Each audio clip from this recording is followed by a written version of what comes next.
Random thought. There's no privacy if I'm paying for it. Whoa. Can't wait to hear what this one's about. Welcome to the show. I'm Yanni Rude. And I'm just Terrell. You ever been out somewhere and overheard two people having crazy conversations? Well, we are those people, and we've been having these conversations since college. Yep, it's the Regular Guys Random Thoughts Podcast, episode 111. Be sure to like, subscribe, rate, and leave a review. So, random thought here. There's no privacy if I'm paying for it. And the reason why I asked, there's this mother in North Carolina.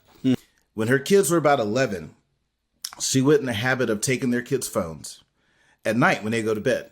And because that way she didn't want them up all night, just on the internet, not getting good sleep. Smart. But then she would look through their phones. Wait a minute. And just to make sure that things are okay. Just checking what they're watching, what they're looking at. Now, as the kids have gotten older, she still does it.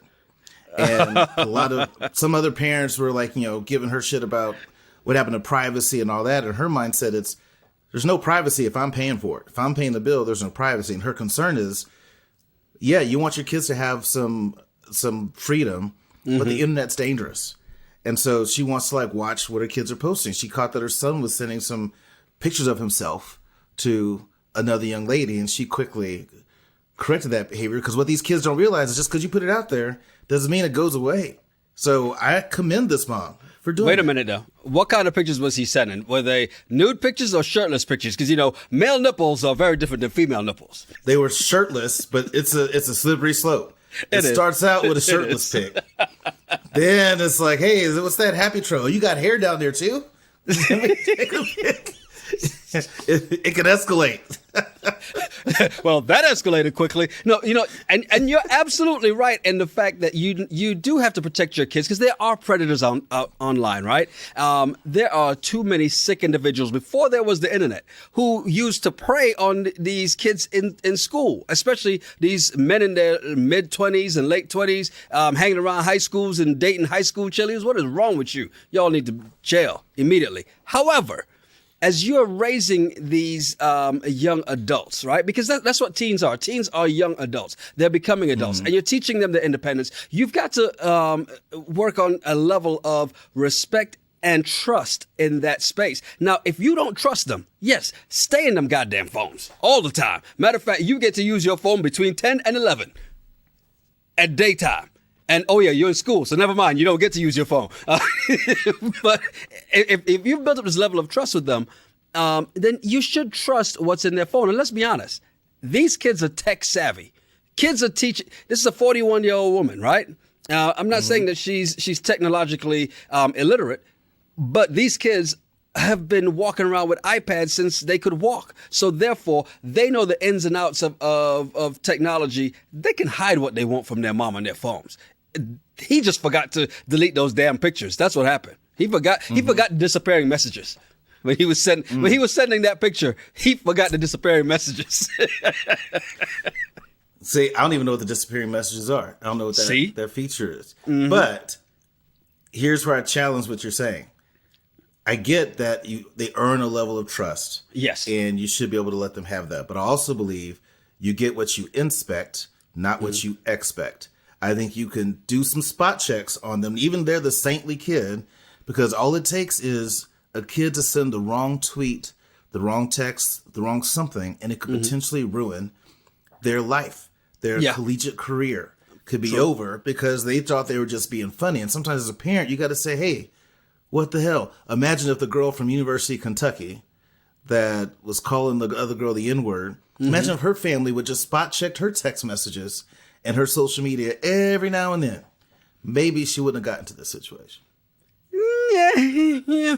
Something tells me she wouldn't have got caught. Let's just say that. She wouldn't have got caught. She still would feel how she felt, but she wouldn't have got caught at least. But I do think there's nothing wrong with parents just spot checking. I'm not saying go through every single text message, but that's where I draw the line right there. See, going through every single thing. Here's the thing. I love the idea that this mother is like, okay, bedtime, turn your phones in. We're going to treat this like a Dave Chappelle or Chris Rock or Kevin Hart comedy show. Give me your phones. We're going to put them in these bags until I unlock them in the morning. You don't get them. Why? Because kids will sit there, because adults will sit there on the phone. It's time to go. I got an early meeting in the morning. Hour later, man, I got to go to sleep. The next hour later, man, I really need to go. I'm going to be tired as hell in the morning. And an hour later, so imagine the kids on their phones like that, right? And you got to think about what China has done. And it's not saying that we need to be like China, but there was this story on 60 Minutes about the Chinese version of TikTok. It's not what we have here in America, right? Mm-hmm. And it's more educational, showing, it sounds really boring, actually. At certain age levels, 14 years and younger, is mainly educational stuff that pops up into their feed. Right. Yeah. And it has a time limit, a 40-minute time limit that you can be on the app. So while the way the guy put it on 60 Minutes, it's like they kept the spinach version in China and shipped the opium to the rest of the world. Yeah. It's the blue magic. Yeah, it's blue magic. But it's so true that kids can be on their phones, on their devices, just constantly going through whatever. But I'm not even thinking about kids up playing games all night or going down a rabbit hole of TikTok.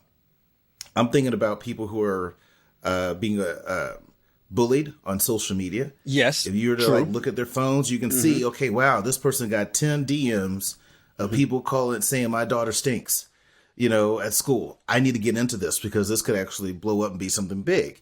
You can see if your child is bullying someone else, or if your kids are sending explicit stuff. If you're, teenager in their youth, they're going through their hormones and their physical curiosities.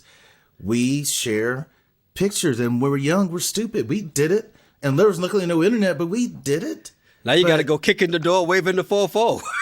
Yeah, I'm just like, I would want to know if my kids are like into this type of stuff. So I still see this as more of a positive than a negative. If my kid just winds up being mad at me because dad don't trust me, and that's all it is, great, do that.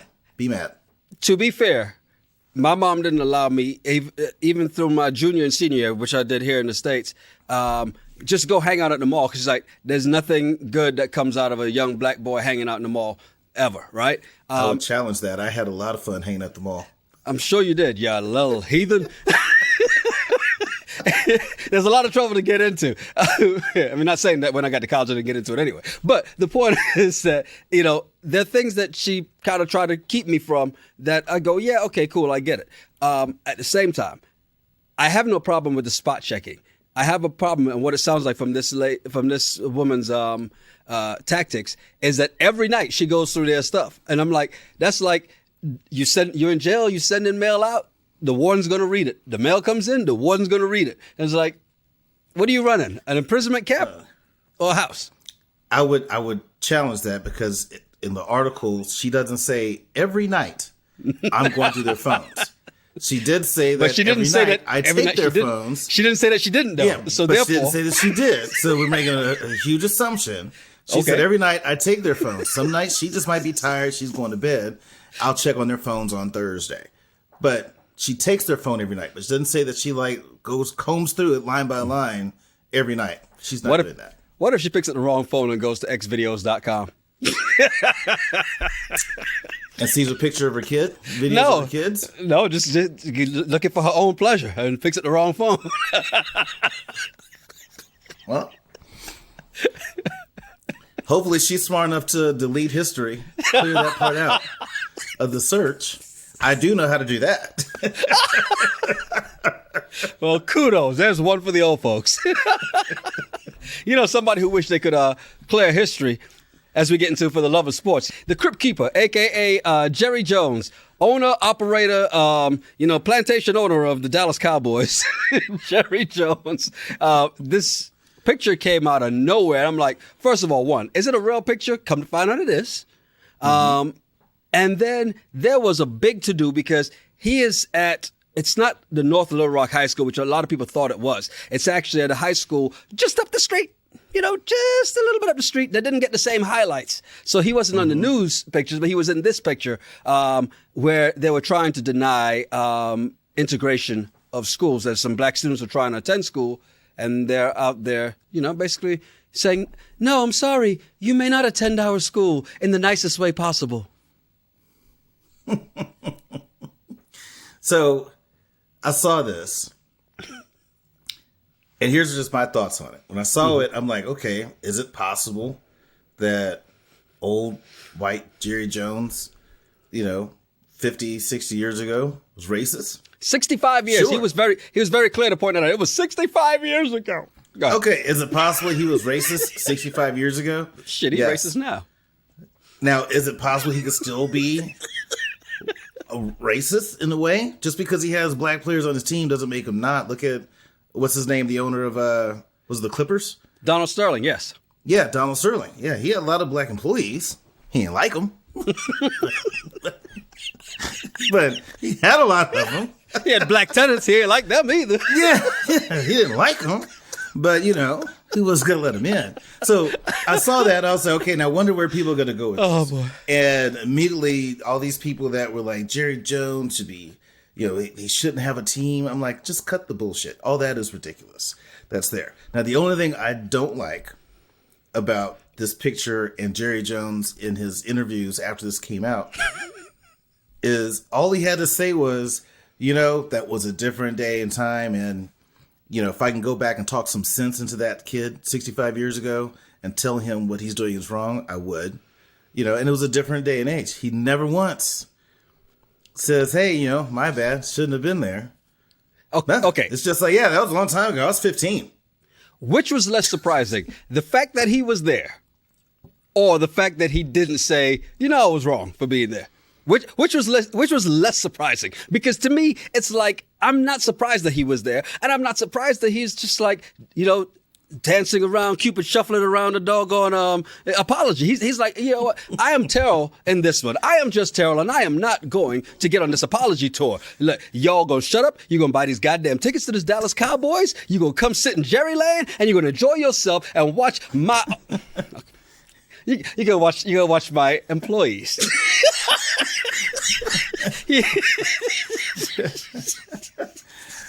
It's to me, it's more surprising that he didn't say anything because no one is surprised that he could have been there at that day and age. A lot of people were a lot of places. Mm-hmm. It's totally possible.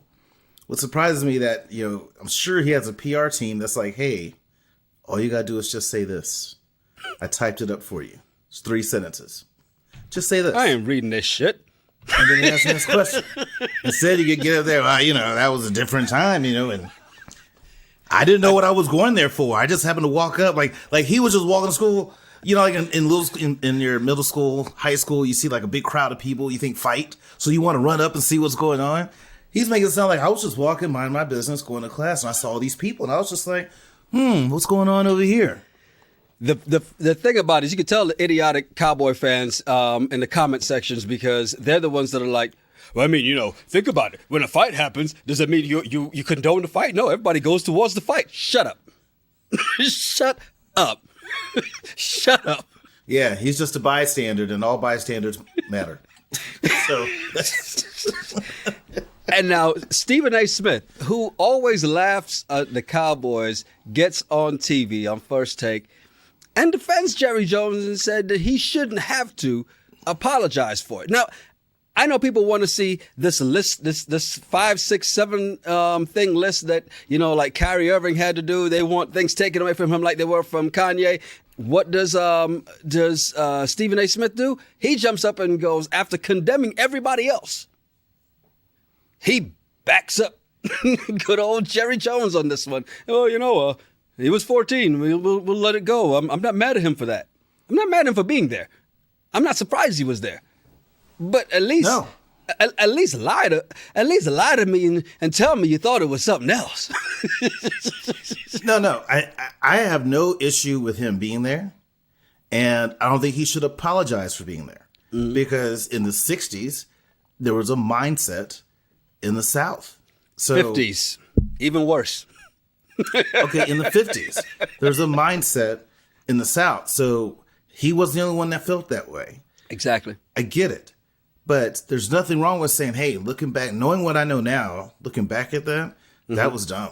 Yeah. And I'm glad that we've progressed as a nation and we're in a much better place. If I could go talk some sense into that 15-year-old, I'd tell him, hey, take your ass to class and mind your business. Anyway, next question. And he could just all washed away, because what are you going to say to that? What is a reporter going to like try to counter? Because they're trying to ask him gotcha questions. There's no gotcha if you just say, yeah, I was there. It's a crazy time back then. Until they ask the real question. Like, so Jerry, then why was it so wrong? Well, because, I mean, think about it. If it was still desegregated, imagine what my Cowboys team would look like with all white players.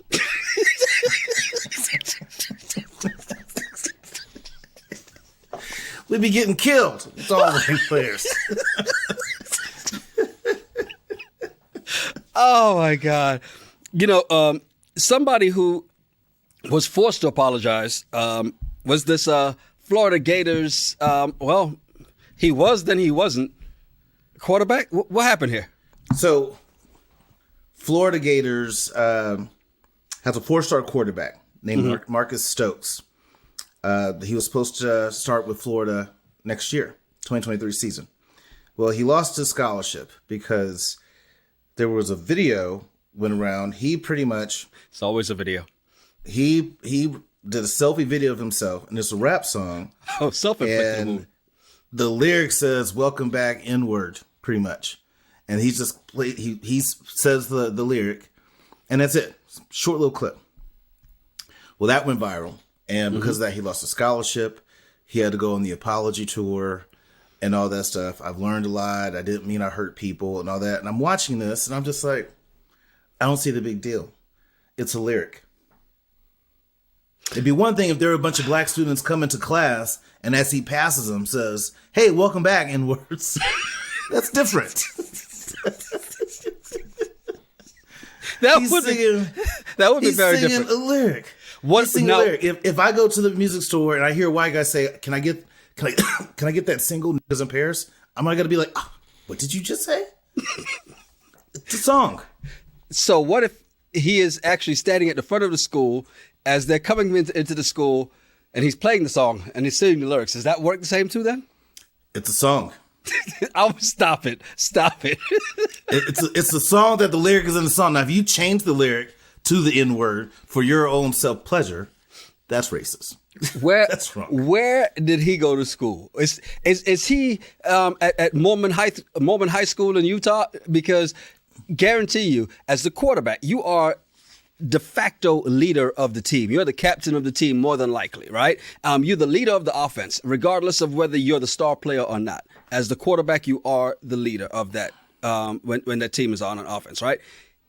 I guarantee you his teammates. He's got black teammates. Now, we know people like to give along the pass, like, here, you can say it, you can say it, you can say it, you're cool. And that's why do black people sound like Mickey Mouse in your world?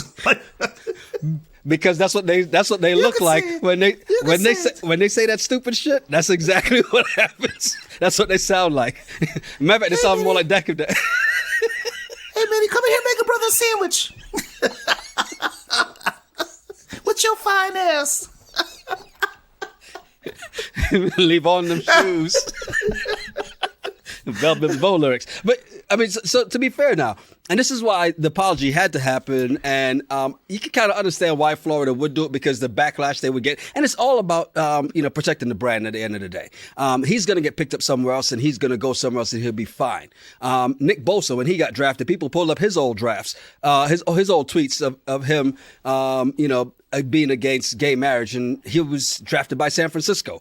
All right, well, he was about to face some shit when he went there. Well, he made his apology, said, I did that when I was a kid. And he was just such a, yeah, whatever, I'm good. That's not me anymore. I'm on. The thing that Jerry Jones should have said but didn't.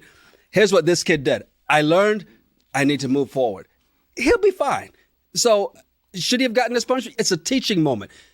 Don't record yourself and do that, because we know you sick it when you're in the car by yourself. But what lesson did he learn? It's just like, don't record it and post it. Yeah, but I can still keep singing all the lyrics I want to. Yeah. I don't know. I feel like this is I don't like where this goes. If you have an artist that makes a song with lyrics, and and another person sings those lyrics, why are they held accountable for that? It's a lyric to a song. Until black people, black artists, learn to stop using the lyrics, you can't be mad at other people saying them. Let's be honest. Because and here's why I said this. Because it's the fans that get upset. It's the people that get upset, right? You know what the artist does when they're at their concert that's 95% white? And how do they know it? Because they can look out in the crowd and all they see is white faces. And oh, there's a chocolate chip, there's a chocolate chip, there's a chocolate chip. That's all they see. And when they pop down, what are they singing? The lyrics. And they know it. They only get mad when Kendrick Lamar got mad because the white girl got on stage and rapped his lyrics. Oh, you can't say that. Why? I was saying it in the crowd. You didn't have a problem. Yeah, it's your lyric. So when I was with Applebee's, I was opening up a store in Oxford, Mississippi. Mississippi enough, right? So I get out to Oxford, check into the hotel, and I'm like, let me go check out the town because it's a college town. They have a square and all that. So I went just walking around and I hear hip hop blasting some club. And I'm like, okay, let me go check this out. See this big black guy that's a bouncer, hand him my ID. I walk in, it's wall to wall white kids, blonde hair, blue eyed, having a ball. And then the song by C Murder and Snoop comes on, F the mother N-words, right? And I was just like, I'm curious what's going to happen. Cause I'm like the only black guy outside the bouncer that's in there. And these kids just in each other, just fuck the mother. And they're just singing the lyrics like they wrote it. And I was just like, interesting. Now, I wasn't offended. Just because they're in Oxford, Mississippi and went to Ole Miss, are they racist? Probably. But not really. I can't say that. But just because I can't make that assumption that they had malicious intent behind singing a lyric. So if the artist makes the lyric, you can't get mad when people sing it and rap it. Let's be honest. You made an executive decision at that moment. Am I going to fight all these folks in here right now? Or am I going to be like, you know what? Fuck their mother. I'm right along with y'all. Yeah.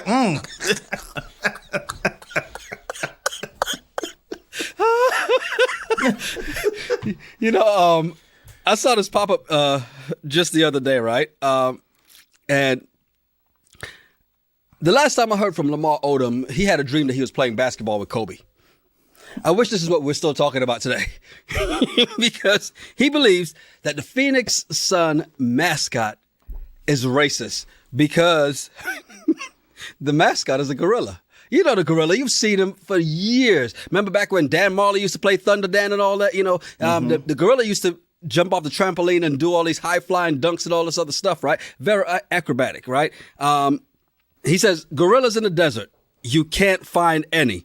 And then at some point later, he ends up pointing out, here's why he also says it's racist. Because Phoenix is the last city, which actually I think he really means Arizona is the last state to recognize Martin Luther King Day as a holiday. So he's saying the state as a whole is racist, and therefore the gorilla as the mascot of a basketball team, which has mostly black players, is inherently racist using a gorilla. This is where I want to look at Lamar and be like, hey, hold that thought, Lamar. Didn't you used to like lay in opium dens all fucked up? Was that you? Okay. It was him. Just checking. So that's crazy.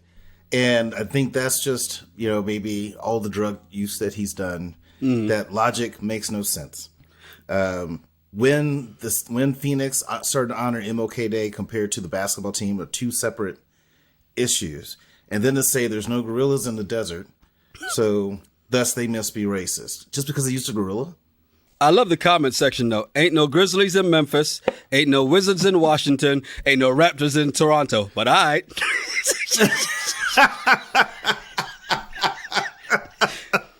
But then somebody else who's taken Lamar's side said, how the F you got a gorilla for a team that's called the Suns? Now, that's a better question as to why is the gorilla the mascot when the team is called the Suns? It is not the Phoenix Gorillas. No, it's not. It's the Phoenix Suns. And, I mean, look at Bama and the elephant. Mm-hmm. Look at Auburn Tigers and the eagle.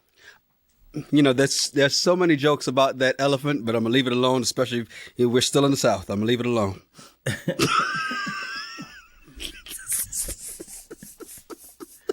Yeah. As we move on to this bullshit, there was this video that popped up right in Mexico of a tourist climbing a Mayan temple, and at first you see this person coming down and starts dancing at the top, and it sounds like people are cheering them on until you really listen. You hear the boos as well, and as they get to the bottom, you realize they're the only person there. There's a guide going up trying to get this person down. There's a fence around the temple, right? And so people start jeering, and you realize this person's ducking stuff. People start throwing stuff at this woman as she's coming off the temple. And as they're walking her out, they're pouring water on her. They're calling her an asshole. They're calling her all kind of stuff. This woman just decided to take it upon herself. I can go where I want to. So, and this is a woman, I believe, that she's a national, so she kind of lives. I thought this was like some Karen, and I don't think it is. But it's a Mexican Karen, yes. Right, but this just goes to show people doing stupid stuff for the gram, because that's why she did it. She ran up there. You're not supposed to be on that property. Mm-hmm. It's a well-known thing, and I think it's disrespectful. Very. Right? I mean, it's like going to the cemetery of the unknown soldier, right? Going to his grave and then just dancing around it. You don't do that, And so she runs up there and does her little dance and waves, and then a surprise, and everybody's all pissed and attacking her. She's just doing it for likes. So I hope that she gets prosecuted, whatever that they do in the Mexico jail system. But yeah, it's just totally wrong what she did, and she just did it for selfish reasons. Yeah, and it's interesting because if Mexican Twitter is like black Twitter, they're gonna find everything out about her. They're gonna post it, and she's gonna go through hell. And even probably the Mayan curse will be like, you know what? We don't need to do anything. They got it covered. The cartel will be like, hey, we got this. I know what we're doing here is wrong, but you got to respect our monuments and temples.